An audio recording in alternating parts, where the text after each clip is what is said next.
Hey, Louis here. I just read a story about how people can always find ways to communicate, even if they speak different languages. Well, that was the central idea. What actually happened was... Okay, no spoilers. It was a non-fiction narrative, so it followed a narrative arc similar to a fictional story. Not sure what a narrative arc is? Let's use the non-fiction narrative, The Oasis, Africa, by Ernest H. Griffin to get a better understanding. To better understand a narrative, you can map its plot events on a narrative arc diagram. The story begins with the exposition. The setting is the Sahara, where a group has been traveling on foot for 8 days. World War I is famous for trench warfare, and this story's from a collection titled Made in the Trenches. Anyway, the group has very little food and water, so they need to reach an oasis soon. The action starts when they run into a dangerous scirocco, or a hot, dusty wind. This is the complicating incident that establishes the main conflict. Clearly, the desert is a dangerous place. Getting to the oasis isn't going to be easy. The rising action builds on the man versus nature conflict with some fear-for-your-life situations. For example, the group barely escapes some ruthless Tuareg bandits and are forced to make a detour.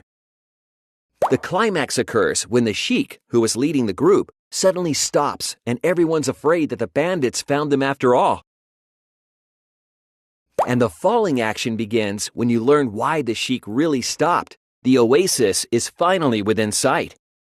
They rush to the oasis, and the resolution is that finally everyone can relax and enjoy themselves in comfort and safety. So, what is the central or main idea of this story? Let's examine details from the text for explicit and implicit evidence of the central idea. The setting described in the exposition is a driving force for the entire story. The narrator explicitly says that the lack of water in the desert is a serious problem, and the complicating incident shows that thirst isn't the only danger in the desert.